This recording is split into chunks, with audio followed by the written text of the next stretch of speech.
call this meeting of the Craven County Board of Commissioners regular session for Monday, September the 19th, 2022 to order. Madam Clerk, if you will, please call the roll. Commissioner Smith? Here. Commissioner Liner? Here. Commissioner Mark? Here. Commissioner McCabe? Here. Commissioner Mitchell? Vice Chairman Booker? Here. Chairman Jones? Here. If you will, please let's stand together as our County Attorney, Mr. Grady, will lead us in prayer, and it will be followed by the Pledge of Allegiance, and we ask you to remain standing for that. God of the faith of our fathers and Lord of homage, we embrace you and one another in heart and soul, thought and mind, giving you praise and trusting your faithfulness. Bless this day in our activity in your service. O Lord, help us to remember that proclamation from ages past, where there is no vision, people perish. Enable us, therefore, to be visionary in our decision-making, particularly with those resolved in your wisdom by the leadership of our county. Grant this Board of Commissioners the ability to see, the faith to believe, and the courage to leap forward in their journey of determination for tranquility and peace, upholding those virtues by which all may benefit from in our home of the brave and land of the free. God of the Most High, may your will be done, your vision be known, and your righteousness prevail, both now and forever. Amen. I pledge allegiance to the flag of the United States of America and to the republic for which it stands, one nation, under God, indivisible, with liberty and justice for all. We want to welcome each of you here to the Board of Commissioners meeting this morning. This is your meeting, and to those that may be viewing online. We do ask that if you are in attendance today, if you have your phones with you, we would ask if you would please make sure they're on silent today as we conduct the people's business. Commissioners, you have there before you your agendas. Are there any items you desire to add or pull? Make a motion to approve the agenda. Second. We have a motion and a second to approve the agenda as is. Any discussion on the motion? Hear none. All those in favor signify by saying aye. Aye. Opposed? Motion passed. Item 1 would be the consent agenda. You have there the minutes of the September 6th regular session, tax releases and refunds, social services links, budget amendment. Planning Department, you have a budget amendment for 2 Ford Explorers. Sheriff, you have a donation budget amendment, and then a proclamation in recognition of Prostate Cancer Awareness Month. Are there any items you desire Make to a motion to approve. Second. All right, we have a motion and a second to approve the consent agenda. Any discussion on the motion? Hear none, Madam Clerk, please call the roll. Commissioner Smith? Yes. Commissioner Liner? Yes. Commissioner Mark? Yes. Commissioner McCabe? Yes. Vice Chairman Booker? Yes. Chairman Jones? Yes. This morning we're honored to have with us representatives from the North Carolina Department of Transportation who will come and give the Craven County Comprehensive Transportation Plan presentation. Good morning. Good morning, everyone. I'm Pamela Shaw with NCDOT Transportation Ma'am, Planning Division. speak into the mic, please. Sure, sir. I'm Pamela Shaw with NCDOT's Transportation Planning Division. We are working on a comprehensive transportation plan for Craven County. Next slide, please. What is CTP? You will hear me saying CTP multiple times, so let me define that. CTP stands for the Comprehensive Transportation Plan. What is Comprehensive Transportation Plan? Comprehensive Transportation Plan is a long-range planning document for a given municipality or a county that will assist local governments for the transportation decisions for next 25-30 years. CTP, Comprehensive Transportation Plan, shows the future plans for highways, bicycles, sidewalks, transit, rail, and other transportation facilities. Who is involved in CTP? Stakeholders, county, municipalities, MPO, RPO, NCDOT, everybody work together to develop a comprehensive transportation plan. And why we are doing the CTP? This requirement comes from the North Carolina General Statute, and that's why we are doing it. Next slide, please. What are the benefits of the Comprehensive Transportation Plan? The Comprehensive Transportation Plan gives common long-range vision for the multimodal facilities between NCDOT, MPOs, RPOs, and local government. It also includes the more detailed project information for programming and the project development. It provides better integration for transportation planning and land use planning, and by that, it minimizes the impact to natural and human environment. And it provides the documentation that can be used as a guide for future development and the transportation decisions. Next slide, please. This is a list of existing plans. So while developing the comprehensive transportation plan, we referenced all these plans and pulling out the recommendations from this plan and the local input. And that's how we developed our comprehensive transportation plan. Next slide, please. So during the course of development, we held two public involvement surveys. The first survey was on a SurveyMonkey platform, and about 100 to 110 people responded to that survey. The second survey we hosted was on a MetroQuest format. And again, that was the online survey, and that was open from April 8th, 2019 to May 20th, 2019. And about 776 people participated in that survey. We pulled out the survey results and included those recommendations while developing the project recommendations. Next slide, please. This is some key project recommendations that's going to come out from the comprehensive transportation plan. We included the future I-42 US 70 upgrade, Havelock bypass, New Bern bypass, and a couple of roundabout at the airport. Next slide, please. So first mode for the project recommendation is highway. This map shows all the highway recommendations that proposed in the comprehensive transportation plan. For the highway, we have categorized the highway by facilities such as freeways, expressways, boulevards, other major thoroughfares, and minor thoroughfares. And the project recommendations are listed as a needs improvement or proposed. So the dotted lines are shown as a proposed, and the hash with the black is needs improvement, and the solid line is saying that it's an existing facility. It also includes location showing the proposed or needs improvement of interchange or grade separations. The next slide is a zoomed-in version for a better viewing of a New Bern area. So again, the same legends, the same way the highways are classified. And the next slide is the Havelock inset that shows the zoomed-in version for Havelock area. So these were all the highway project recommendations, and that's based on the previous plans. That list I showed, the public involvement and the New Bern area MPO's Metropolitan Transportation Plan. Next slide, please. So during the development of CTP, we did the deficiency analysis. For the deficiency analysis, we studied the 2015 traffic counts. We projected the traffic to future year, and the future year for this plan is 2040. So we grew the traffic from 2015 to 2040 based on the travel demand model and the previous traffic trends. So here there are three values in the yellow box. The top value shows the traffic in 2015. The middle value shows the traffic projections for 2040. And the bottom red font is showing the current capacity of the road. So we are saying what is the capacity today and what will be the traffic, and if the road segment, it will be near or over capacity. So that's how we measured our congestion for the area. Next slide is the zoomed in version for the New Bern area, so we can see all the values.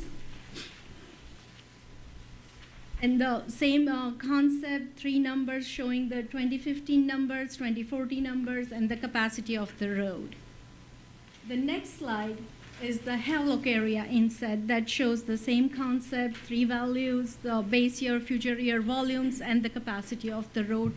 And the highlighted areas are showing if the roadway segment is a near or over capacity. The next slide is for the public transportation and rail mode.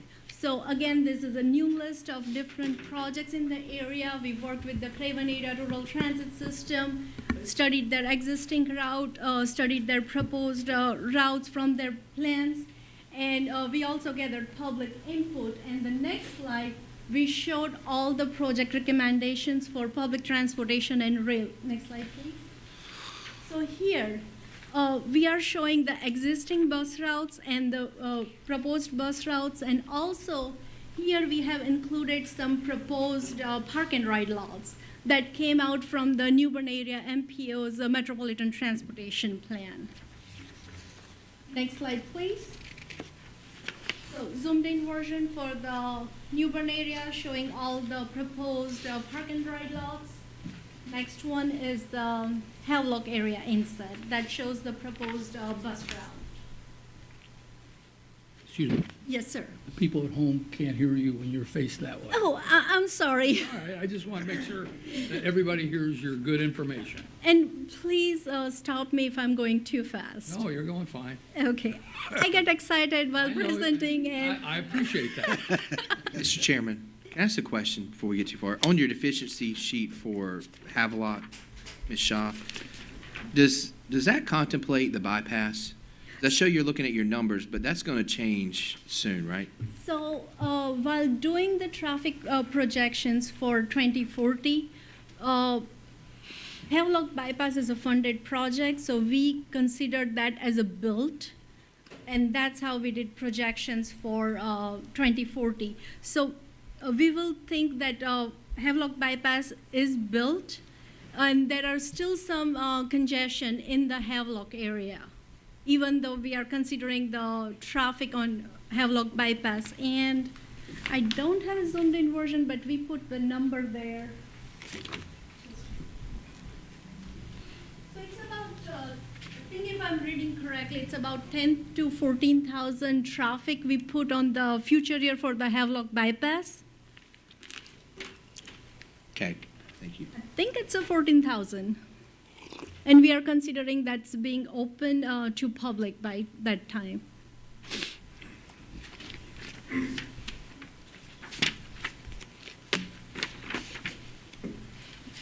So the next one is a bicycle map. And this is a list of all the plans that we considered and reviewed while developing the bicycle proposals. Next slide, please. So for the bicycle recommendations, we have on-road, off-road, and the multi-use path. That's how we categorize the bicycle recommendations. And since I presented this recommendation last time, we have added 2 more recommendations to the bicycle map. One is bicycle recommendation on racetrack drive, and that came out as a public involvement session that we hosted last year. And the other recommendation is on NC 306 Ferry Road, the bicycle recommendation that RPO suggested and Commissioner suggested. So we have included that and shown on this map. The next slide is the zoomed in version for the New Bern area, and again, on-road, off-road, and the multi-use path are shown here for the New Bern area. The next slide is the Havelock inset, and again, the same concept, and all the recommendations are shown here.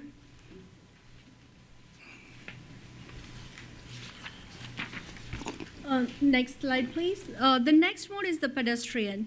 We reviewed all the plans and the public comment, and here's the list of all the plans that we reviewed while developing the recommendations for the pedestrian element. The next slide shows the pedestrian map. And the pedestrian sidewalks are categorized as a sidewalks, off-road, or the multi-use path.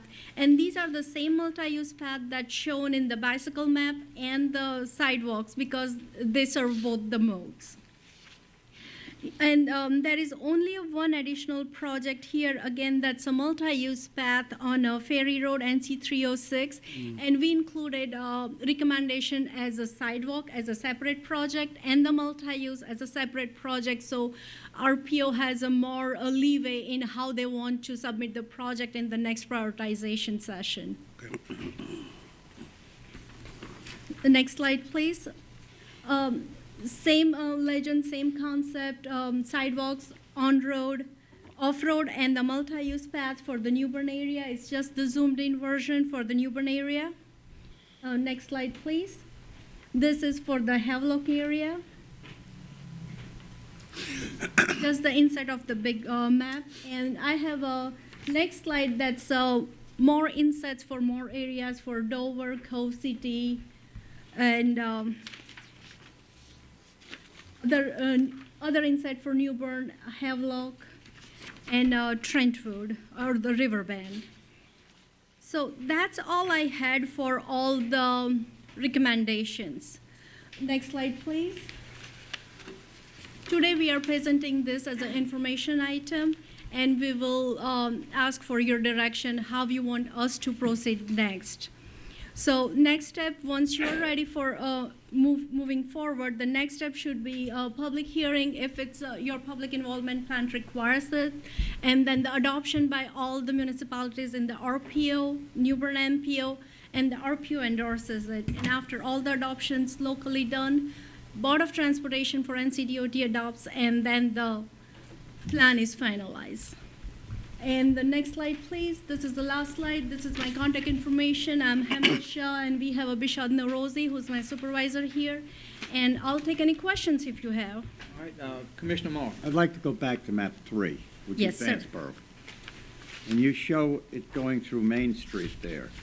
Yes, sir. Now, how is that going through? That's not going through as a regular bypass. No, sir. So there was a recommendation of a bypass, and that was a prioritization process. That's how it was submitted earlier. After talking to Vanceboro, we have pulled that recommendations back. We are still identifying that there will be a congestion on the main street, and we are not making any recommendations. We are leaving as an unaddressed deficiency, and we are suggesting for a further study so we can come up with better solutions that's agreeable with everyone. As I remember, Yes, sir. the mayor said that he would be willing to go along with clearing the Main Street and having 3 lanes, which would be a turn lane and 2 other lanes.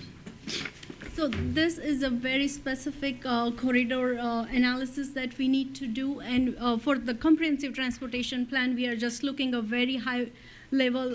So we are not doing that detailed analysis right now, and that's our recommendation for this plan to do the corridor planning Okay. for the NC. So we are In other suggesting words, you will get in touch with the mayor and myself. Yes, sir. When you're ready to do that. Yes, sir. Okay, And thank that's you. the recommendation of this plan, to do further study, whatever the local is agreeing to. Okay, thank you. All right, other questions? Commissioner Lina. Yes, sir. You said you did the surveys back in 19 and 20, right? Yes, sir. Or maybe 17 and 19. 17 and 19. Yes, sir. Okay, because I don't remember the surveys.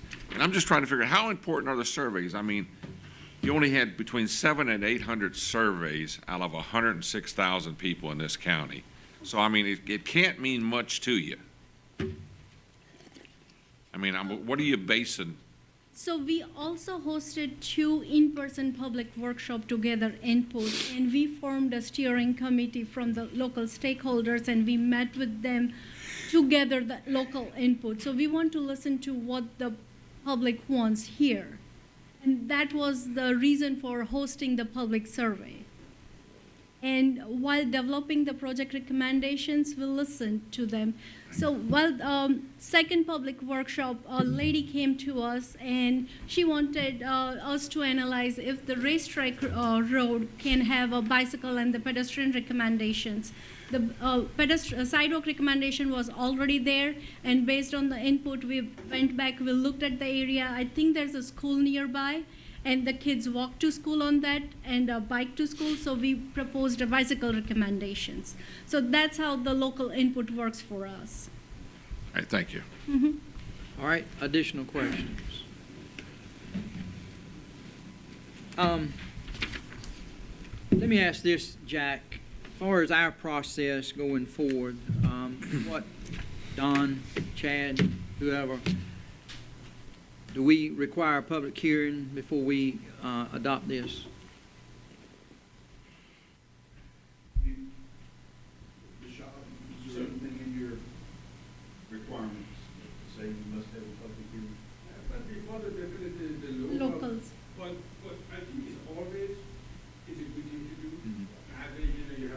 designer plan before your adoption.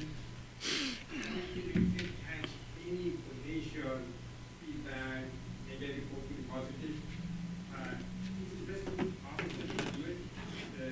Assuming we go okay with it, we'll be glad to do that.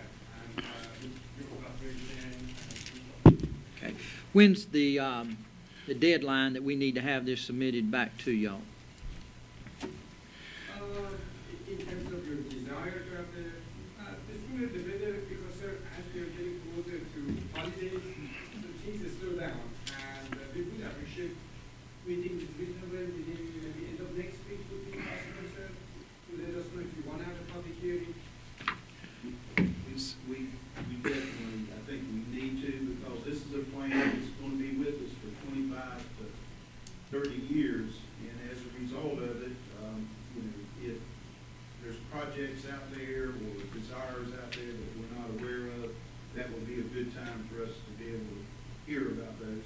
The other thing we must consider too is that if there is a need for a project to be undertaken, if it doesn't appear on our comprehensive transportation plan, then DOT will not be able to fund it until that plan is literally amended. And how often can you amend the plan? Sir, based on your need, we have done amendment as opposed as to within 1 year from the actual adoption. So if you have that need, we'd be happy to accommodate. So anyway, it is a plan that, it would be best suited, and if we follow the traditional planning requirements, a public hearing would be required. Is there a way to, this is great information, but for me, I like a one-pager to some degree. An outline of exactly the major improvements to roads and so forth, the major, what's going to be the biggest impact to our county. I think that's what citizens also need to see because, that's a lot to go through Yes. and understand. Is that possible that before our public hearing, we could have it kind of laid out? I know you can't get down to every bicycle path and pedestrian path, but if we can just kind of get a scope of the work overall for our county. We can definitely do that. Okay. Mr. Chairman? What's your, an executive summary? It has been prepared already. There is a whole 250-page document on our website for the CTP, and it includes the executive summary, and that's about, I think, 2 pages.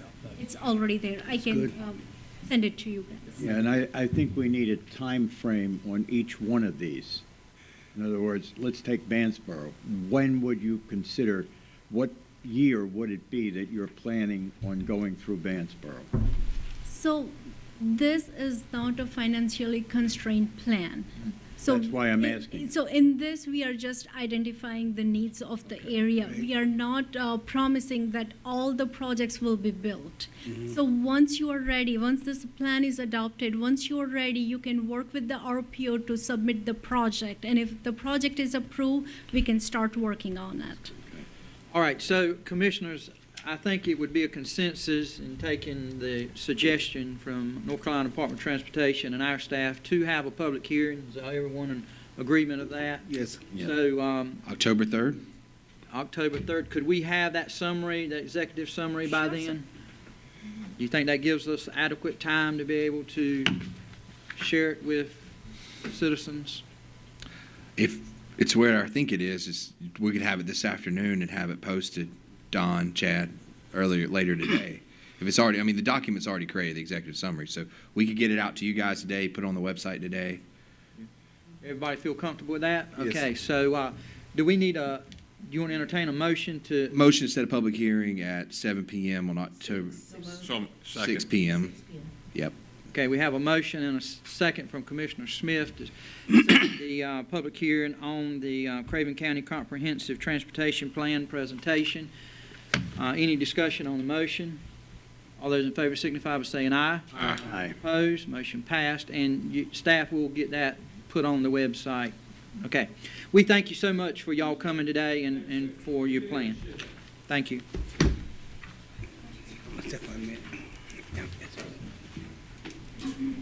All right, departmental matters this morning. The first item is social services. We have with us Mr. Jeffrey Merritt. Good morning, sir. Chairman, Commissioners, County Managers, thanks for having me. We're bringing before you today 3 budget amendments. The first is related to our low-income household water assistance program, otherwise known as LIWAP, so you don't have to say all those words. But these are for administrative funds that have been granted to Craven County that we would ask for you to budget. These funds are used to help offset the costs of staff who help administer this program. If you have any questions, I'll be happy to try and answer them. All right, any questions for Mr. Merritt? Motion to approve. Second. We have a motion and a second to approve the budget amendment amount of $24,071. Any discussion? Hear none, Madam Clerk, please call the roll. Commissioner Smith? Yes. Commissioner Liner? Yes. Commissioner Mark? Yes. Commissioner McCabe? Vice Chairman Bucher? Yes. Chairman Jones? Yes. Our second amendment is in regards to our Special Adoption Promotions Fund. We're asking 2 things here. We have unspent funds from last fiscal year that we are asking to be moved into this fiscal year's budget, and also additional funding awarded our department for this fiscal year.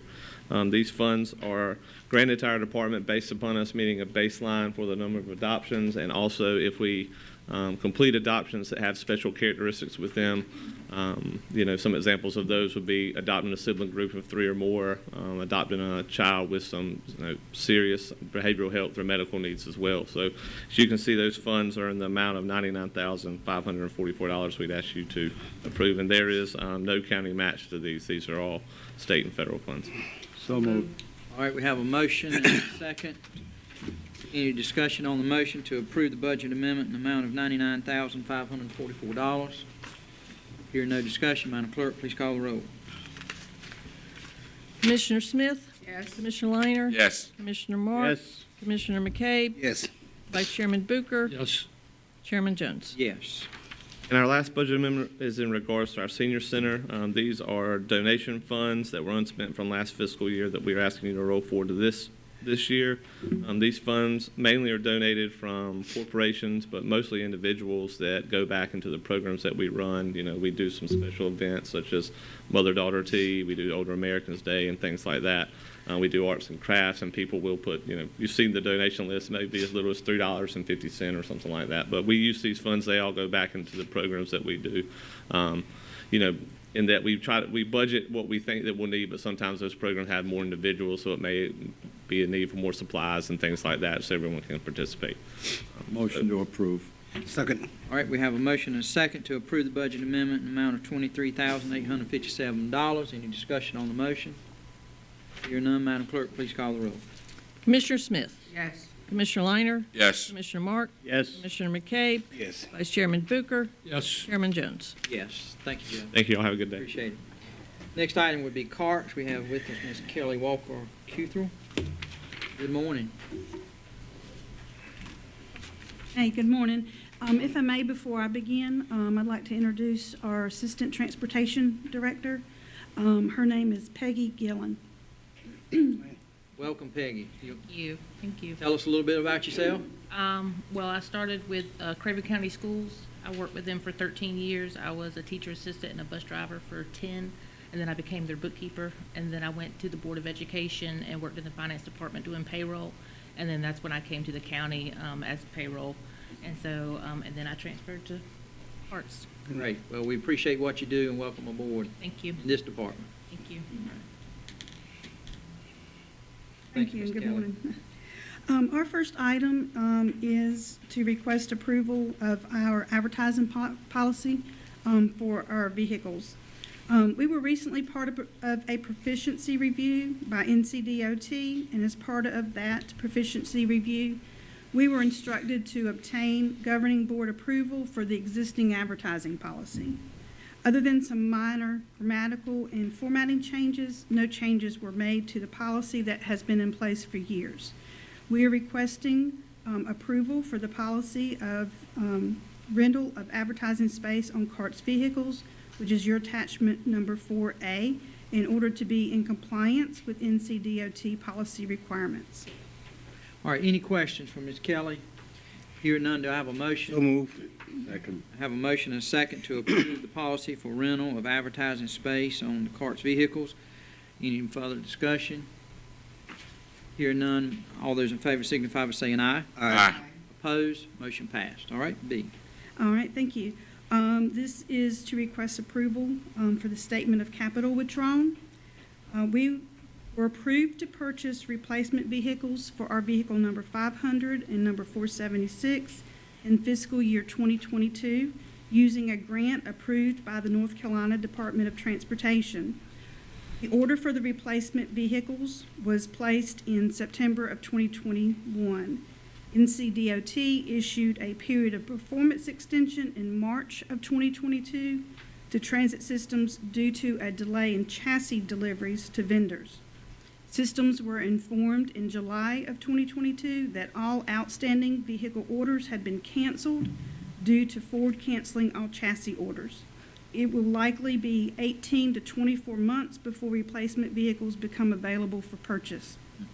NCDOT has requested that CARTS complete a statement of capital withdrawal, which is your attachment number 4B, to remove the 2 outstanding replacement vehicles from that 2022 grant to allow closure of that grant.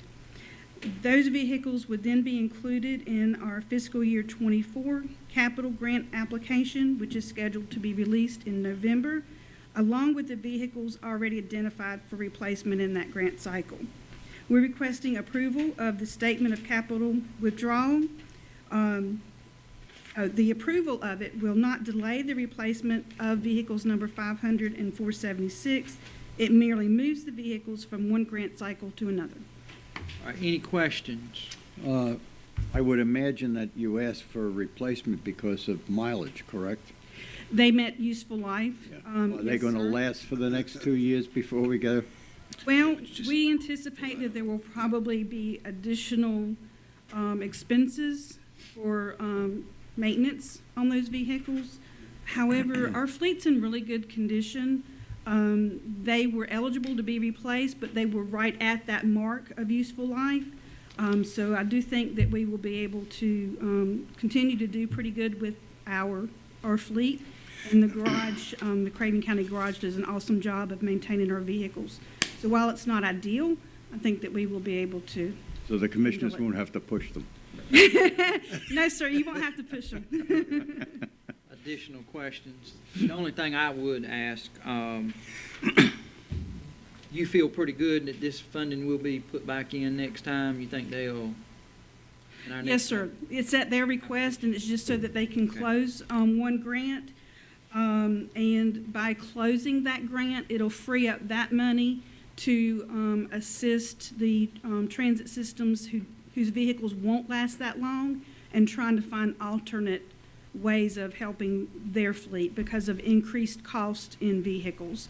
So I don't think that that'll be a problem. All right, what's the desire of the board? Make a motion to. Second it. We have a motion and a second to approve the statement of capital withdrawal. Any further discussion on the motion? Hearing none, you have some. Hearing no further discussion, all those in favor signify by saying aye. Aye. Opposed, motion passed. All right, C. We've applied for grant funding to make various capital purchases, and the items that were in that application were 27 radio systems, 1 wheelchair securement training table, 5 hard drive replacements for the onboard vehicle cameras, and the replacement of our administrative vehicle, which would be used only for non-revenue purposes. NCDOT has approved that American Rescue Plan capital purchase grant in the amount of $68,276. And that represents the rural portion of items included in that grant. The urban portion amount of $35,414 is included in the CARES Act, 5307 CARES Act application, and both grants have been awarded. So we're requesting a budget amendment, which is your attachment 4C, in the amount of $103,690 for the rural and urban revenue and expenses for the radios, training table, hard drives, and replacement vehicles to be included in our fiscal year 23 parts budget. All right, any questions? Make a motion to approve. Second. Okay, we have a motion and a second to approve the budget amendment amount of $103,690. Any further discussion on the motion? Hear none, Madam Clerk, please call the roll. Commissioner Smith? Yes. Commissioner Liner? Yes. Commissioner Mark? Yes. Commissioner McCabe? Yes. Vice Chairman Booker? Yes. Chairman Jones? Yes. All right, D. This is the fiscal year 23 ROPE grant, and ROPE is the Rural Operating Assistance Program. It is a state-funded transportation grant administered by NCDOT, and it consolidates the Elderly and Disabled Transportation Assistance Program, which we call EDTAP, for the rural and urban areas of Craven County, the Employment Transportation Program, which includes the rural and urban areas of Craven County, and the Rural General Public, which is for the rural areas of Craven County, and all that's in one application. Each county within the CART service area is responsible for making a ROPE application for its respective county. On August 30th, CARTS was notified that Craven County had been allocated $93,558 for EDTAP, $24,412 for employment, and $87,923 for RGP, the Rural General Public. The total amount is $205,893, which is a decrease of $20,276 from fiscal year 2022.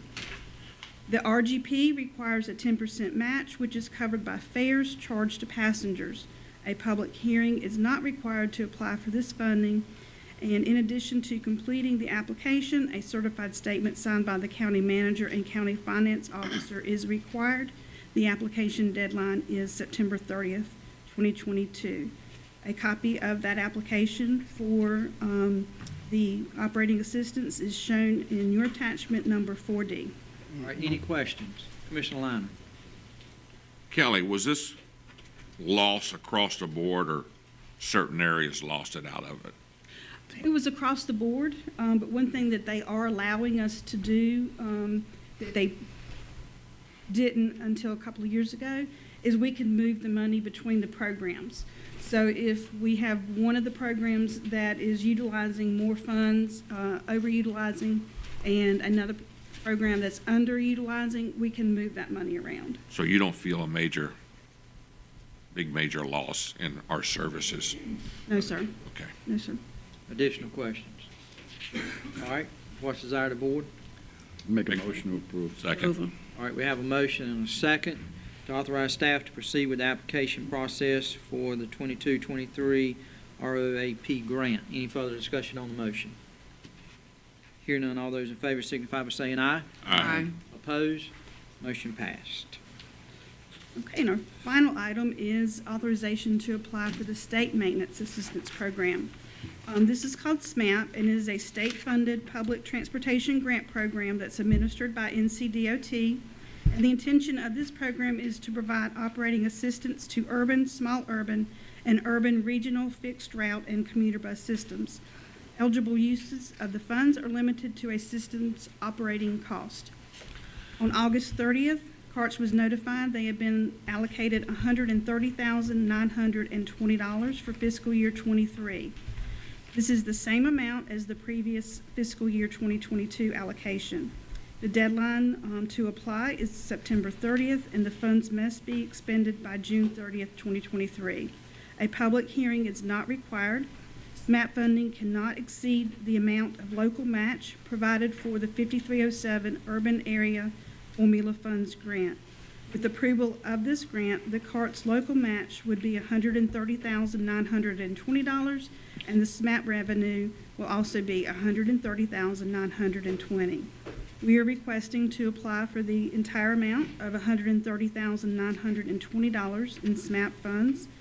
Again, the deadline to submit is September 30th, and a copy of the application budget is included in your attachment 4D.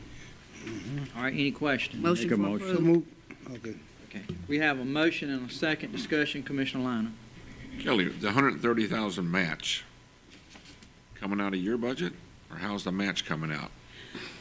It would come out of our budget, but the advantage is if we did not have the SMAP money, we would have to come up with the entire amount. So the 130,000, the 130,920 times 2. So this allows us to cut that amount in half, which it would be difficult for us to come up with the 200 and some thousand. But where are you coming up with the 130,000? It would be with fares, contract revenue, also with the EdTap application, the rope application that we just did, that brings in what's considered contract revenue. So that's how we would come up with the 130. It is a little bit more difficult on the urban side to come up with a local match than it is on the rural side. Well, that's what I want everybody to make sure they understand. I mean, when we went urban, we went from 10 to 50, so it's a big difference for what we just approved the 10% match for to the 50% match, so. Yes, sir. Yeah, you're doing a great job, don't get me wrong, I want to make sure everybody understands the difference of the rural and the urban, it's costing. Yes, sir, it is, and if we aren't able to come up with the local match, then it could affect the service that we're providing. All right, thank you. Additional discussion, questions? We do have a motion and a second to approve the application for the 22-23 SMAP funds. Hear no further discussion. All those in favor signify by saying aye. Aye. Opposed? Motion passed. Thank you so much. Thank you. Appreciate it. All right, next we have Health Department, Mr. Scott Harrelson, our Health Director. Good morning, sir. Morning, Commissioners. Good morning. Good morning. I have two budget amendments to bring forward this morning. Both were approved by the Board of Health, and the first one is one-time American Rescue Plan Act money, ARPA funding. This was not given, but there was a competitive application process, and we were fortunate enough to be selected, and this is through the Federally Qualified Health Center. For $65,500 for one of our new providers, Sharice Tice. So real straightforward, all of this would go towards paying her for her services for the year. Okay, any questions? Make a motion to approve. Second. We have a motion and a second to approve the budget amendment amount of $65,500. Any further discussion on the motion? Only that this is mandated. All right, hear no further discussion. Madam Clerk, please call the roll. Commissioner Smith? Yes. Commissioner Liner? Yes. Commissioner Mark? Yes. Commissioner McCabe? Yes. Vice Chairman Booker? Yes. Chairman Jones? Yes, all right, B. And item B is use of fund balance appropriation. Again, this year, due to additional revenue streams that came into the department, we had excess revenues over expenses on the year. And these dollars actually keep us what I would term as up to date. These are one-time expenditures across the board, from the clinics to environmental to animal control to hospice, and one-time purchases for equipment or one-time training or renovations. It may be some furniture for some of the new office areas created with the 340B pharmacy, and where we took some of the old medical record space. So this is what keeps our equipment up to date, and in a great way to give our staff what they need to do their jobs. Okay. And that amount is $204,282. So move. Second. We have a motion and a second to approve the budget amendment amount of $204,282. Any discussion on the motion? Hear none, Madam Clerk, please call the roll. Commissioner Smith? Yes. Commissioner Liner? Yes. Commissioner Mark? Yes. Commissioner McCabe? Yes. Vice Chairman Booker? Yes. Chairman Jones? Yes. Scott, you may not be prepared for this, and I respect if you're not, but hospice, can you give us a little update on our numbers and how we're doing? Yes, sir. We are doing a lot better than we were a few months ago. We were pretty distressed with on-call coverage because of the number of nurses that had dropped. We had dropped to 3, but now we have 5 full-time nurses. Now, of course, one had to go out for some medical leave for some necessary things, but we also have some contractual folks to fill that void as well. And now I think we're at a point where we're getting out and trying to drum up and really market the services, and we should not be in any fear of having to turn anyone away. or turn away referrals. So in a great space. I think we're at last I spoke with Clayton, we were in the low 30s, but we would love to ramp up to 50, 40s. Any further questions, Commissioner Liner? God, could you update us on the pharmacy and where's our COVID rates? In the hospital? Yes, sir. We had 4 COVID in the hospital from the last reports we got from Ms. Fisher with communicable disease at the hospital. The rates, they plateaued and now they're coming down a bit. According to the state website, Craven is now in a medium to lower risk area. I don't think we're in the green. I think we're in a medium risk because there's still COVID activity. We have had we have the new booster shots that are geared towards the newest variants to try to keep you from getting COVID, and we have had demand for those. The last clinic we had, end of last week, I think we had over 70 people come through the clinic that day. So those are available to the public, and I think what we'll see if these are successful, these new boosters with also the gained immunity with everybody that's already had it, we're hoping, the state epidemiologists are hoping that it will continue to decline over the next several months. And as far as the 340B pharmacy on schedule, I think we were waiting on countertops and they should be in, looking for Mr. Hodges probably this week, and really those were some of the finishing touches. And I think that we're also we've got our pharmacists on board, and we've already posted and have applicants for the pharmacy tech positions. So I'd say safely a November time frame, maybe to actually start dispensing meds. Good. Thank you. Yes, sir. All right, any further questions for the Health Director? Not. Thank you, Scott. Appreciate you. Thank you for your support. All right, next item is planning. We have Mr. Chip Bartlett with us this morning, and Chad Strong, Mr. Don. Good morning, Chip. Good morning. First item under planning is related to your CDBG NR program. As you're aware, Craven County was awarded a CDBG NR program last year to assist 4 residential owner-occupant homes, and we are still in the release of funds process, but we are at a point where we are starting to procure professional services for that grant, and we're starting out with professional services for legal.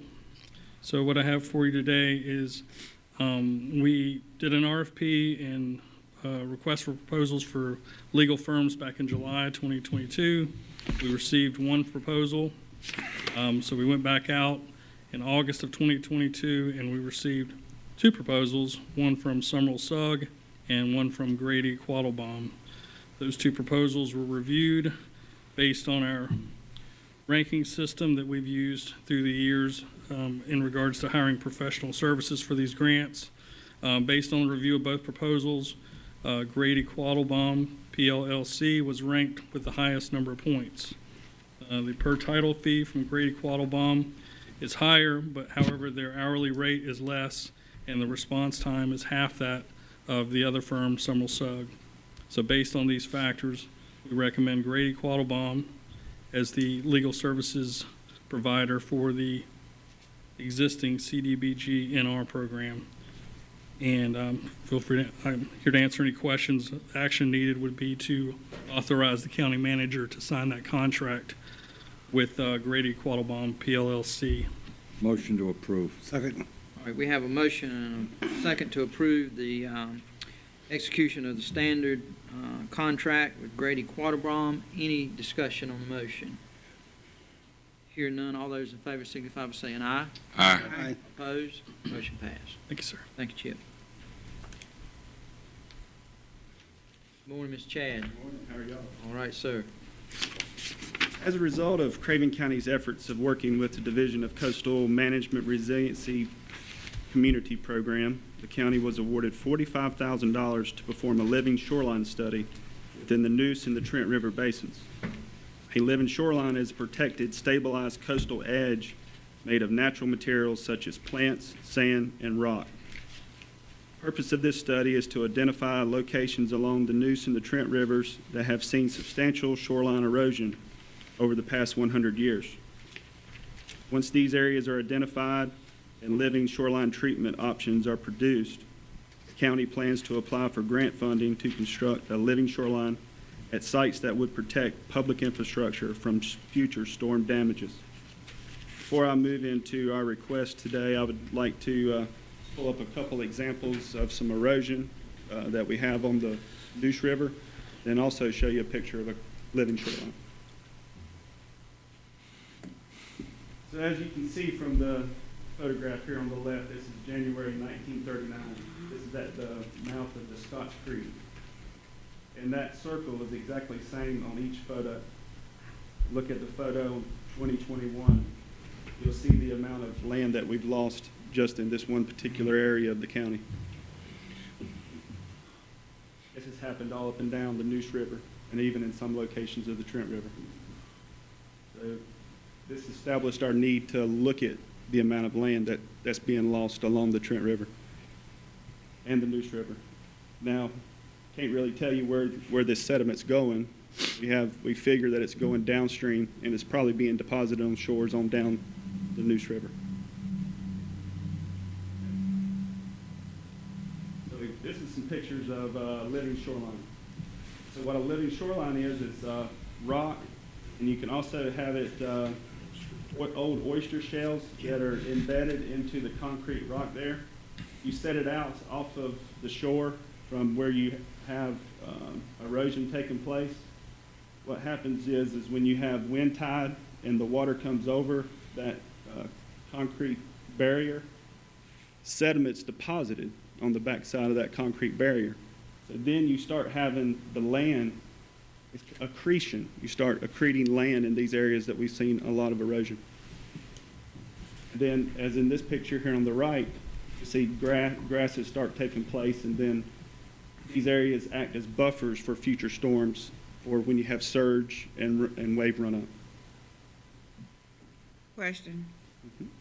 Yes, ma'am. That where I see grass, are you saying that's filled back in with soil? Is there soil under there? Is that water grass? Yeah, when in water, and especially moving water, you have suspended solids, sand, dirt, and when it comes over that wall, and then the tide goes back out, and then that stays over solid, it stays there, and then it starts allowing for vegetation to start growing in that area.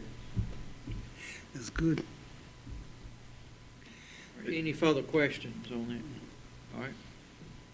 So our request today is request the Board of Commissioners to approve the grant agreement and budget amendment in the amount of $45,000 for us to move forward with the shoreline study in the future to be able to apply for grants to establish these types of uses on the rivers. So moved. Second. All right, we have a motion and a second to approve the grant agreement and budget amendment amount of $45,000. Any discussion on the motion? Hearing none, Madam Clerk, please call the roll. Commissioner Smith? Yes. Commissioner Langer? Yes. Commissioner Mark? Yes. Commissioner McCabe? Yes. Vice Chairman Booker? Yes. Chairman Jones? Yes. All right. Let's see. Mr. Don. Good morning, sir. We have one item for your consideration this morning. It is a subdivision. The name of it is The Mill, Phase 3 at Heritage Farms. The property itself is owned by the Blades Road LLC Group. The surveying and engineering was done by Thomas Engineering. The property is located down in Township 5 off Harvest Boulevard. And the subdivision contains 21 lots on approximately 11.42 acres. And the lots will be served by the county water system and individual septic systems. In order for this subdivision to move forward, a vote would be needed to approve it by the board. All right, any questions? So moved. Okay, we have a motion and a second. Discussion, Commissioner Smith. My question is, will the roads meet state standards? Yes, the roads in the subdivision will meet the requirements of the Department of Transportation. For addition, at the time, the proper number of homes are there. All right. further discussion? Mr. Chairman, Don, I just had a thought while I was sitting. Is this the neighborhood that the commissioners got correspondence on about a problem with the mail? Yes. Yes. Has that issue been resolved? No. I was going to say, I know that it's an issue between the developer and the property owners in the subdivision, and if Chad knows more about it, I'll let him speak.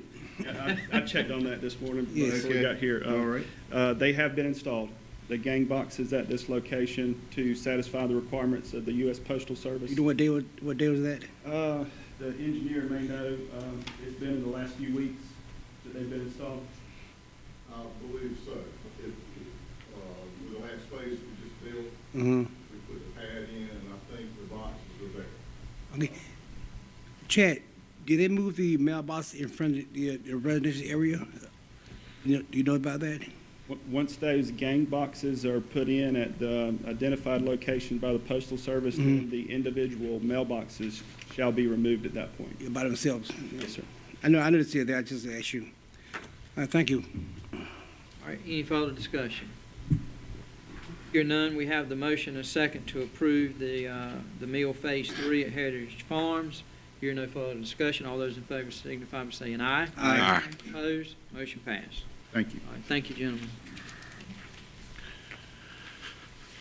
All right, next we have departmental matters, Project Bluefin. Good morning, Mr. Jeff. Mr. Chairman, morning, Commissioners. This, just a reminder, this is the final piece for something that was brought in front of the board in June. This was an application for a building reuse grant of $500,000. Happy to report that the State Department of Commerce has approved that grant, and so asking for authorization for us to accept that grant and then also to add it to the budget for Project Bluefin and begin work with them on their expansion. All right, any questions before we entertain a motion? Making motion to approve. Second. All right, we have a motion and a second to approve the budget amendment amount of $500,000 and to accept the building reuse grant for the Project Bluefin. Any more discussion? Madam Clerk, please call the roll. Commissioner Smith? Yes. Commissioner Liner? Yes. Commissioner Mark? Yes. Commissioner McCabe? Yes. Vice Chairman Booker? Yes. Chairman Jones? Yes. Thank you, Jeff. Thank you, sir. Appreciate it. All right, next item we have facilities, Craven County Courthouse Rebuild Project. Mr. Gene Hodges. Good morning, sir. Good morning, Board. Good morning. With the state of North Carolina budget that was approved in November of 2021, Craven County was awarded a $5 million state capital and infrastructure fund grant for repairs and renovation work at the Craven County Courthouse. And for that, I'd like to thank Senator Sanderson and Representatives Tyson and Representative Kidwell for inclusion of that in the budget. Staff has been working with our architects, Oakley Collier Architects, to develop the next phase of the courthouse project to encumber these funds and to continue this project. The next phase of this project will proceed with the entrance improvements to provide ADA accessibility to the courthouse property that includes the Emergency Operations Center and access to the second and third floors of the courthouse property. This phase of the project will effectively raise all the exit doors for this portion of the building above the floodplain, thus making the building more secure from natural disasters while improving the accessibility of the space. Additionally, a new secured, covered area will be provided for transport of inmates for court-related activities. So before we talk about the money, let's talk about the project just a little bit. So this is a concept drawing of what the new entrance to the courthouse will look like. So just to reorient everybody, this is Craven Street right here. This is the old historic courthouse. This is the traditional, the old jail, and where the Emergency Operations Center is. As everybody remembers, this area here, which is what's called a Sally Port, where it goes down into the basement, that was inundated, had over 9 feet of water inside that area, flooded major infrastructure, flooded major building systems that need to operate this building. What this part of the project does is it brings in brickwork, masonry work, closes off that area so that we don't have the water intrusion point where the water would flow down and fill up that Sally Port, like filling up the bowl. The other thing that we've lost is we've lost the public access elevator that services this part of the building. So this also includes adding an elevator and actually wrapping it so that it actually has an aesthetically pleasing look and looks like a building that we want to put our name on. You know, we talk about it and we joke about it. You've heard about it. We've talked about a skinned and an unskinned elevator. I mean, FEMA said we'll replace the elevator, but we won't make it look nice. I mean, it's nothing we really want to put our name on. So the idea is to then go the step to actually make it look like an appealing property. This is looking now from an aerial view straight down on the courthouse property. So anything that's in red and anything that's going to be colored in tan or yellow is what is the portion of this project that's going to be worked. One of the key things that we've also got is we've got key communication infrastructure that's overhead lines in this project. So part of this will be actually burying those overhead lines, since we're going to be working where these lines come into the building to make this a more secure and less of a vulnerable spot. What you're seeing in red back here is the inclusion of a fencing and a covered area will be the new way for inmates are brought in and brought out of the facility for their court functions. Now this starts looking at the very bottom layer. So this is the layer we're looking right at from the street where it goes down. Again, we're talking about the building scope is right here in this yellow or this tan part. So that's basically just building that area up. You then have the handicap ramp that will then have a kind of a serpentine path that will take it up to an elevator, which then gives you the access to the other floors. You also then have a new landing spot for the elevator and a new entranceway in order for folks to access those parts of the building. This just takes it up one more floor up. So this accesses where the back door of the clerk of court office, where the Superior Courtroom 1 is in the old historical courthouse. There's also IT offices, and there's also where there's some clerk storage in that area. And then the last level is at the very top where we've moved all the mechanical equipment up to the top floor, to the ultimate top floor of the building. I will go back to the aesthetically pleasing one. So let's talk about the numbers, just so we know where all the numbers are coming from and what we're talking about. So staff is requesting the Board of Commissioners to approve a project ordinance amendment and related budget amendment in the amount of $5,607,000. That's shown as attachment number 8. This includes $5 million in general construction, $455,000 in architect engineering fees, and adding $152,000 to the project contingency budget. Ornhill Contracting, the construction manager at risk of this project, will begin pricing the work once all the designs are finalized. So in your packet, you had a budget project ordinance amendment that indicates, of course, that this is now rolls everything we've done so far. So when we add this $5 million in, the project we're at $8.9 million. That includes the brickwork that we've done. That includes moving the systems up to the floor. This includes the work on that outside facade that we were just talking about. Your budget amendment, I know the budget amendment, I know this will be the next question, is why does the budget amendment say 6.2? That's that accounting number. We got to move it from one fund to the other and then move it into the project fund. So that's where that 607 at the bottom is showing where it has to go in and out on the budget amendment. But what we're actually adding to the project is $5,607,000. And I'm available for any questions. All right, questions? Commissioner Smith. And we do not have to enlarge the footprint at all with everything we're doing? No, ma'am. This is building within the footprint of the property that we've got. What about the shelter you were saying that you would have outside for the? There's already that's already included in the actual land that we've got there. So, Mr. Chairman, being involved in 2018 and being in that building, I think this is a fantastic design. Mm-hmm. And I would make a motion to approve. Second. Second. All right, we have a motion and a second, and commissioners, we'll get to discussion in just a minute, but just make sure we understand all of what's requested here. So the project ordinance is for $8,930,593. Then we got a budget amendment in the amount of $6,214,000. Then we're authorizing staff to execute the change orders to Barnhill Contracting, and then an OCA in relation to renovations related to the SCIF grant for the courthouse project. Discussion, Vice Chair Booker. Yeah, I think, agree that it's a project that needs to be done.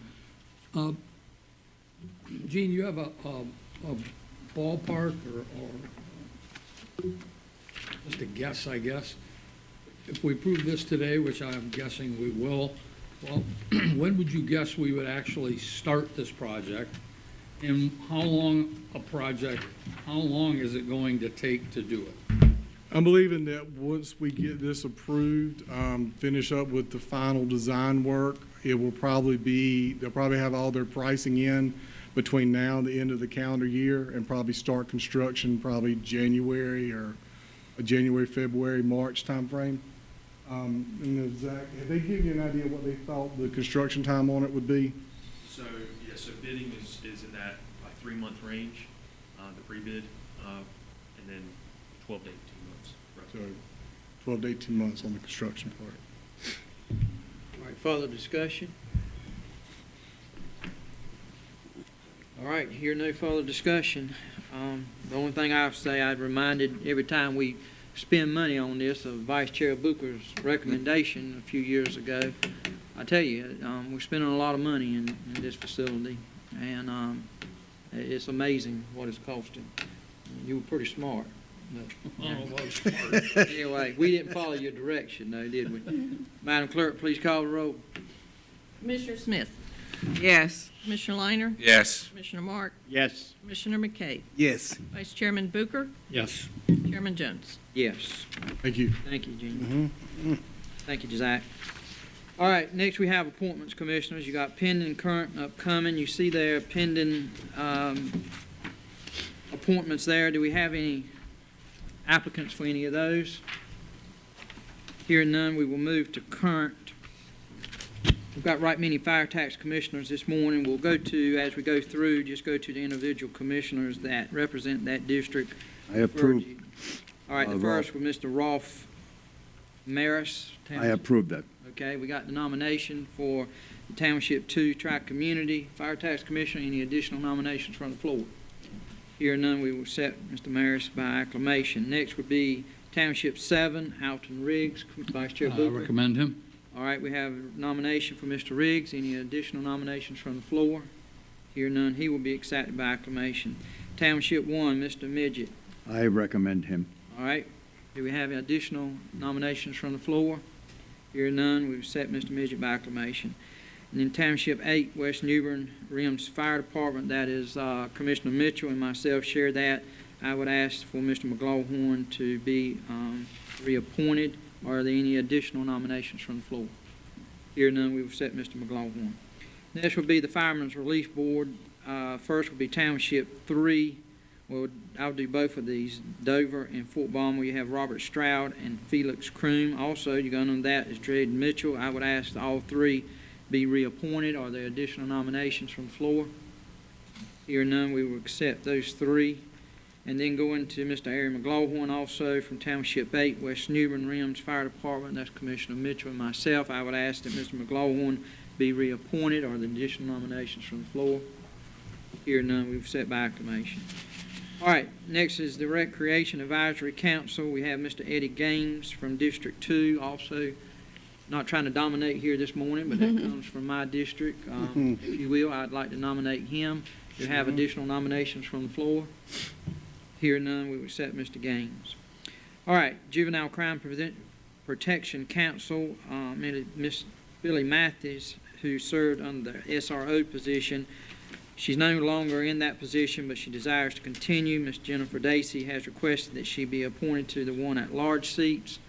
What's the desire of the board? I would recommend it. All right, we have the nomination of Miss Mathis.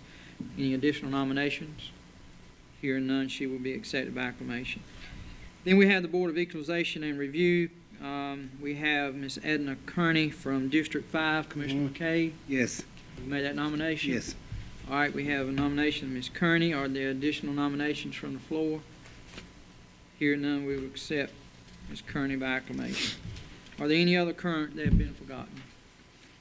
Hear none, you see the upcoming terms expiring, please take note of those. All right, hearing nothing else out of appointments, we will move next to the county attorney's report. Mr. Grady. Mr. Chairman, no report today. All right, thank you, sir. Next will be county manager's report. Mr. Light. Good morning. Morning. Thank you, Commissioners, Mr. Chairman, for the opportunity. Real brief. I was able last week, we talked about one of them, to go out with Mr. Hodges on a capital project review. A lot of work going on. Pharmacy looks great. If you get a minute to stop by. I did want to, Gene, you didn't mention it, but I believe we want to go ahead and schedule a ribbon cutting on that project for October the 20th, which will be after your day meeting. Just wanted to check your calendars. I think we were out in the hall. I think at 11 o'clock, was that right, Ms. Jean? 11 a.m. that day. Of course, contingent on how quick we get through our business here. But we wanted to do that before we open because there are some HIPAA things, and we want to see it before we get the patients in there. You say October 20th? It's your next day commissioner meeting. That's the election, isn't it? October. Well, you got early voting. It's early for October. Oh, 17th, I'm sorry. 17th. I'm Okay. sorry, 17th. I didn't bring my phone with me. Okay, My apologies. October 17th at 11 a.m. okay. Everybody good with that? Everybody's good. Okay. All righty. In the process of looking at the pharmacy, we went and looked at our new fuel station. Looks great. If you remember, it's near our Judicial Center facility on the way in on the left. Dirt has been moved. Compaction has happened with some gravel. Met with the contractor who will be bringing in the system that dispenses the fuel. We're just a couple weeks out on that. And continue to see positive movement on that project. And lastly is the Carts building, which is also in our Judicial Center facility. It is on the right side as you go further into the property, kind of parallel to where the magistrates are. They have also done some dirt moving. Expect to have steel on site this week. There was a small survey issue that held us up for about a month. We've since fixed that issue. That's been resolved amongst our surveyor and contractor. And once they get that steel on site, it will go very quick. We anticipate that to go up and then get our pavement and fencing and all the other stuff in. All three sites look great. Contractors doing a good job. So far, everything's on time. We are, however, in a period of good weather here for the last couple of months, so that's subject to change as we move forward into the fall and winter season, but looking forward to those projects.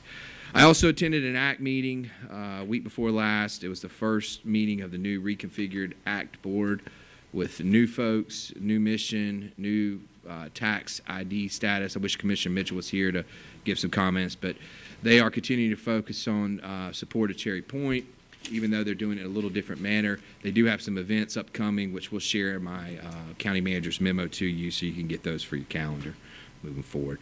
Lastly, and not on the agenda today, but do have a suspicion it'll be on the next agenda, I've been working with the city manager over at New Bern. They have something called the New Bern Redevelopment Commission. They are working on a project with the city that would deal with some of the stormwater challenges in the Duffyfield community. It would require 4 pieces of property that the county jointly owns with the city to be included in this project. They are getting some federal and state funds along with some city funds to do that. My recommendation, I've been working with our county attorney, would be to donate our interest in those 4 properties. They are properties we've owned, one of them since '98, 2 properties around 2003, and the last one we got in 2011. There is no real marketability of these these properties because they are in the 100-year floodplain and be difficult to develop back there. The city intends to build what you would consider just stormwater retention, but in an aesthetically pleasing manner, where there'd be some nature trails and other things in that community. Just want to get a feel for the board. If there's no issues here, I would put them on the next agenda. If there is, I'd be happy to have someone from the city come over and brief the project. Commissioner Smith, I think that would be in your district. Do you have any problems with it? I don't have. Okay. Commissioner Booker?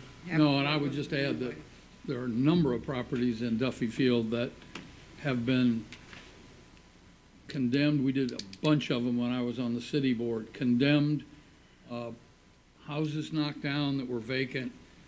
Nothing's ever going to be built on them. So if something can be done in a positive way to alleviate future storm problems, I think it's a great idea. Fantastic. Well, I'll put that on the next agenda then without hearing any concern. There is a second part of this, so Commissioner Booker just kind of went down that path. So this is a project related to stormwater. The other project they request is there are 10 properties that we jointly own with the city, very similar to what Commissioner Booker said. Some of them were just tax foreclosures, some of them were liens related to the condition of property. They would like to request the county give our interest to the Redevelopment Commission for development of housing. So these are not in the floodplain area. These would be houses that are actually out of that. They're a variety of different locations. I wouldn't say they're all grouped in one particular area, but mainly I would say toward the front on the Broad Street side. So. And once again, in particular, a number of people were displaced in the projects after the last storms. I think 8 buildings are going to be torn down. So if housing can be built, the whole goal there was to spread out these folks so they're not all concentrated in one little tiny area. And if there's space in Duffy Field that's not in the storm, Commissioner Smith's area, but I was very involved in this, and I think that's a great plan.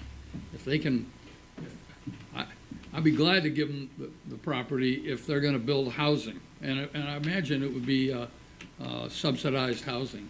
I would assume so. And we have some precedent. We've done this with what used to be the Neuse River Development Commission, then it switched to Habitat for Humanity, and now there would be the Redevelopment Commission, and I'm not sure what contractor they would use, but they are asking for 10. Again, these are properties we've gotten from the late 90s till 2020 probably. And they're doing us no good. We're getting no We tax receive no income. taxes. We It's have just- actually a fractional ownership, which in technicality means we have some level of interest in keeping it up.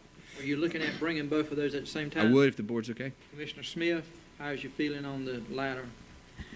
I've had some conversation with Jack about this earlier, and I am in agreement that we need to do what we can to help the people in that area. And they are my people, and I have that concern. And we will be happy to work with our county manager to move forward, Okay. to work with the Yeah, city. If I'm not mistaken, there's a cost You good with it? in the fact that we're part owners. They have to be mowed, they have Yes. to be maintained. There is. And we would be eliminating that cost. We would. And So potential cost. Are we part And adding owners or tax are we value. full owners? We're part owners. So the 10 they're asking for, we're half partners with. It's fractional. It could be half. It could be 40%. It just depends on taxes, whether it was an abatement. If there's an abatement on there where they took down a house, we're usually very much a lower percentage to the city on those. In talking with the city, Jack and I met with some of their leadership. This is a project that they're really focused on right now, and That's good. I think, on our behalf, it would be a good gesture to work with them. And really, in the end, I don't think it's going to be a sizable amount of money that we're going to see. So. Well, and I think, Mr. Chairman, the thing for us is it puts them back on the tax rolls. Yeah. These folks will be required to pay taxes. They won't be exempt. And I meant to say it earlier, one of the things we've done in the past is we put some contingencies in to our interest when we donate that, where it has to be developed within 5 years.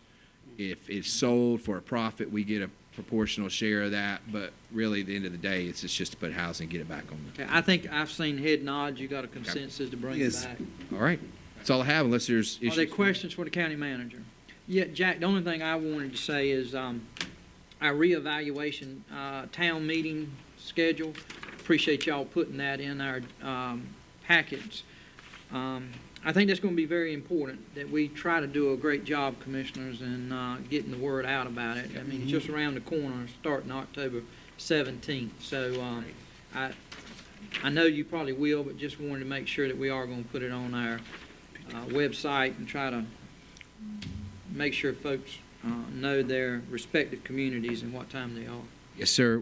It should already be up on the website. Amber and the social media team will begin sharing it, but I would encourage you to as well.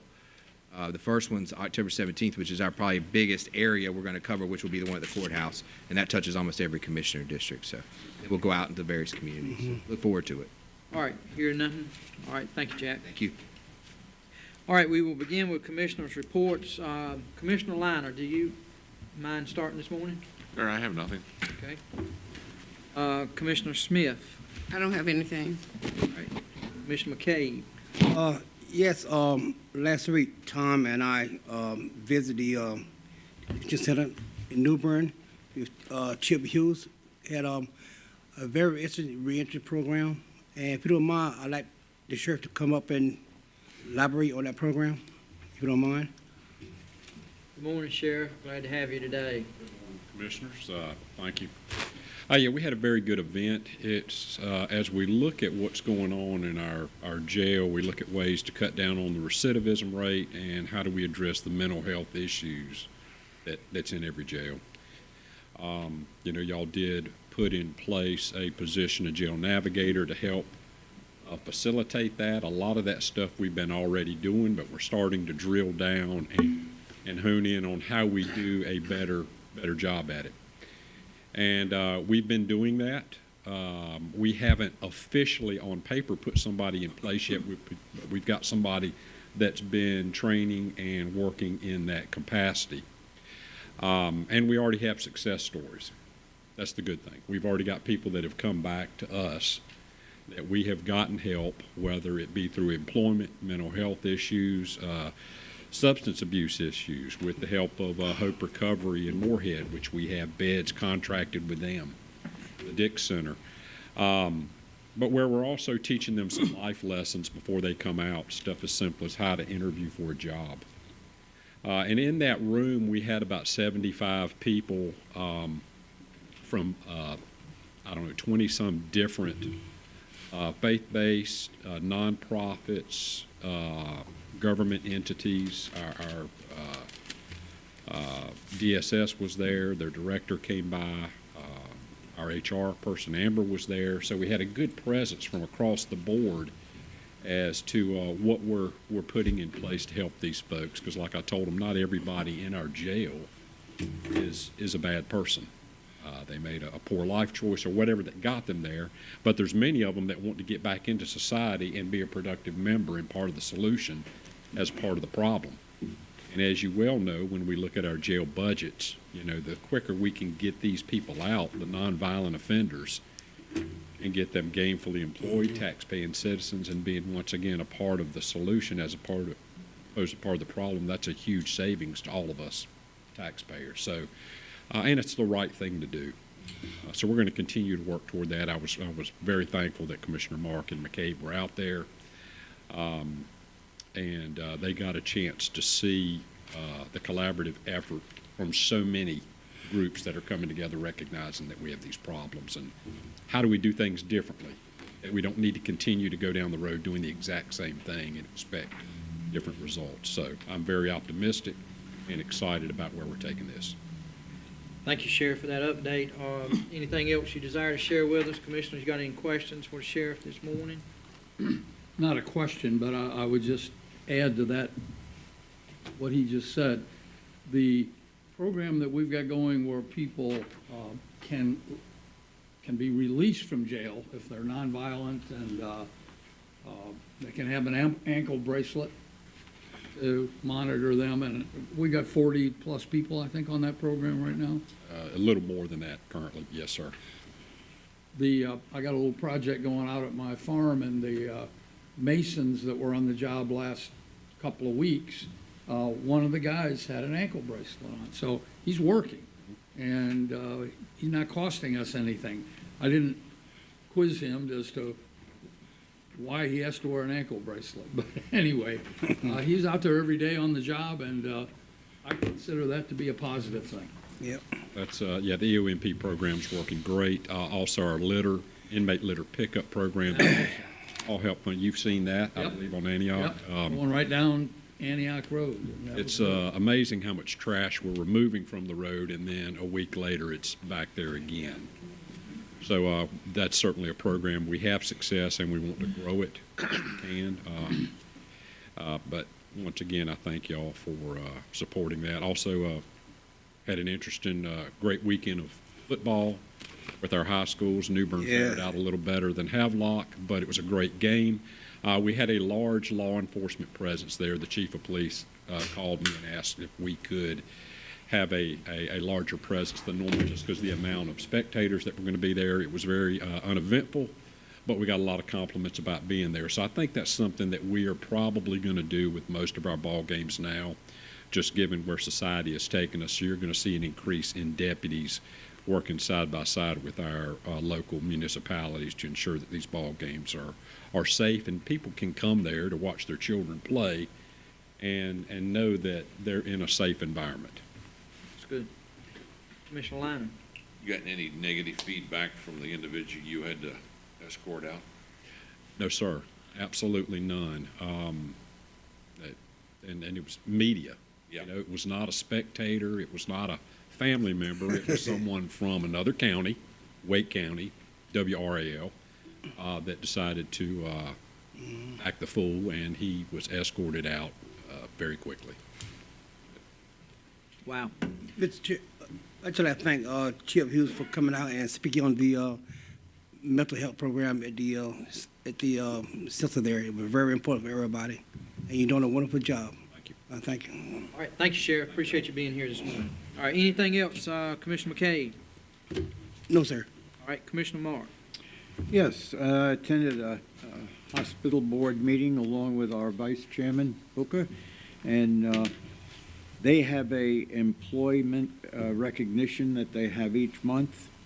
In addition to that, we had a special presentation on safety from security, and we talked about monies that have been going in and out of the hospital system and what we can do to prevent losing any money.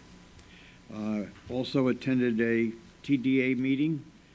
The TDA board has been making progress as far as the advertisements that are handled, and the convention center has been doing very well as far as making appointments with people and money.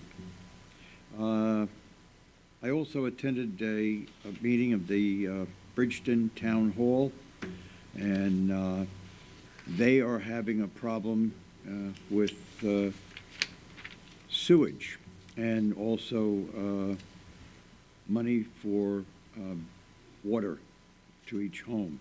So they're raising their rates there with the hopes of being able to do something about the drainage of water into New Bern water system. And I guess that's about it. Thank you, sir. Vice Chair Booker. Yeah, just to add to what he said about the hospital,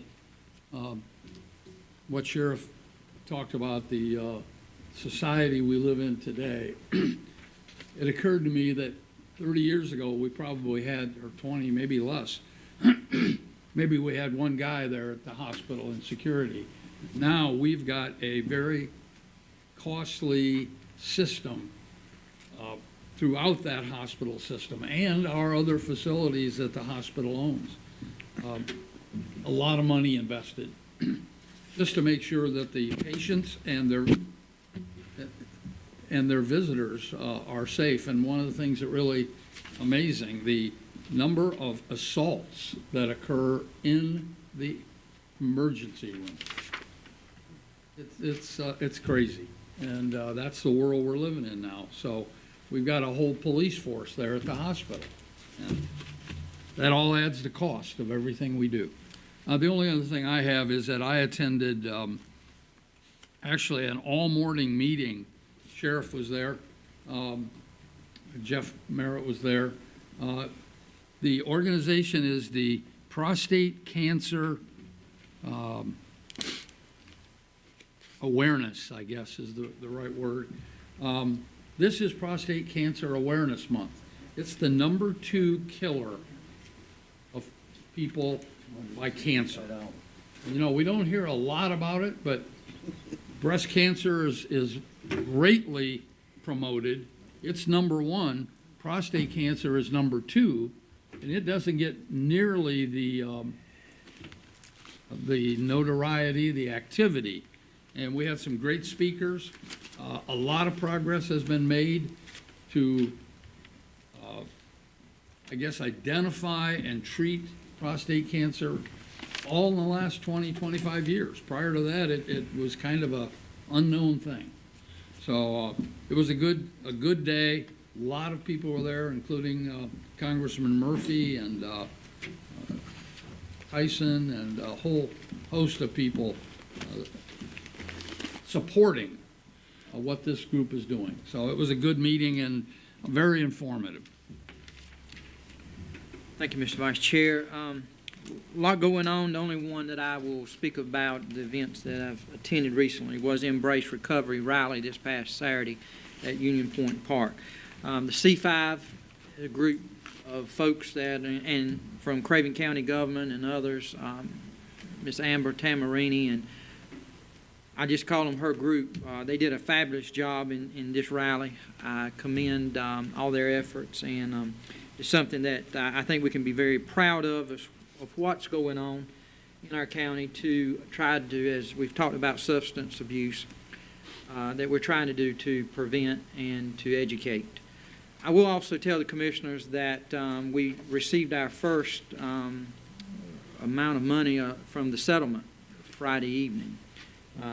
This would be one of, I think, 3 allotments for this year that we will receive from the state. I talked to Tyler Harris. He went to a state opioid task force convention this past week, him and some others, and he came back Friday. I saw him Saturday. A lot of effort being put forth, and I think now, since we've got this first infusion of money, that we're going to have to begin really getting serious about how we're going to appropriate it as a Board of Commissioners and doing more than what we're doing now. That's what it's there for. With the other money that's going to come in the next 2 allotments, Jack, can you remember, are they going to be equivalent to the first? Sir, in year 1, I believe we get a front-loaded amount. I believe it's somewhere, and if Mr. Warren can hear me if he'd step over, I believe it's about $900,000 in the 3 allotments, and then it goes to about $330,000 a year for 17 more years. Vice Chair, or Chairman, 3 of us, Commissioner Liner, Commissioner Smith, myself, were at the county convention, commissioners convention that was held in Charlotte here a month or so ago. And we heard a really encouraging report from Surrey County. What they're doing, they were at the bottom of the heap, if you will, or at the top, having one of the worst records. I talked to the county managers recently as last week about getting together with them to kind of look, we don't need to reinvent the wheel, but what are they doing and how can we mimic that? So we're gonna be doing that, and hopefully we can get started doing some of the same things they're doing. They've really improved their situation, and I think the one thing I took away from that, and Commissioner Smith, Liner, join in here, that was the most, just struck me, and Sheriff, you'll appreciate this. The statement was made, we cannot enforce our way out of this problem. We can't arrest our way out of it. We've got to reduce demand. How do we reduce the demand of people using this stuff? And the number of suicides and the number of overdoses, it's out of control. And hopefully very shortly we can get with them, and we're not the only one. I guess everybody in the room has contacted them saying, hey, will you help us? So they're looking at, I think you said, Jack, maybe a group meeting where we can come and they'll make a day-long presentation. Yes, sir. That's correct. Good. You walk back in the room, Mr. Finance Officer. Do you remember about how much we're going to get this year? Yes, so we just received roughly $325,000 last fiscal year. It's sitting in a special fund being held for these purposes. And then the second payment that just came in, $375,000. Those funds, there's a process in order, you have to follow in order to spend those, but they're being maintained in a fund, and at some point we'll have to come back before you with a plan and submit that as part of the process of gaining approval through the state and participation in that settlement. So, Mr. Chairman, I think, so Craig's got the money. One of the things, and you mentioned Tyler Harris, his group with RAI, and the sheriff's participating, others in this room, they're doing a gaps and needs assessment here in Craven County. We're a pilot county funded through a grant from the state, 3 counties in North Carolina. And we're meeting now monthly. I think there's a meeting this week. And we're starting to determine what are the things that we need here to help families, to help that side Commissioner Booker just talked about, to reduce the demand. And we should, hopefully, by the beginning of the year, be close to presenting that, putting it together, and then, of course, the money has to tie into that plan. So, Okay, any additional questions? All right, thank you. Appreciate you coming back in. All right, Commissioners, any other Commissioner reports before we proceed on? Okay. Got one thing. Yes, I Commissioner. want to remind everybody up. Saturday, Chili Festival in Havelock. All welcome. Got some good entertainment going on down there, and hopefully some good chili, so. What time? Huh? Let everybody know what time it starts. I think it's 9 o'clock. They start set up down there, running until about 5, because I know the last stage on the group is at 4:30. So Definitely don't want to take away from y'all, but if you're on the other end, come to our Fireman's Day in Cove City. We'd love to have you that way. So. And also the night out in Havelock? yes, the 3rd of October. 3rd of October. Yeah.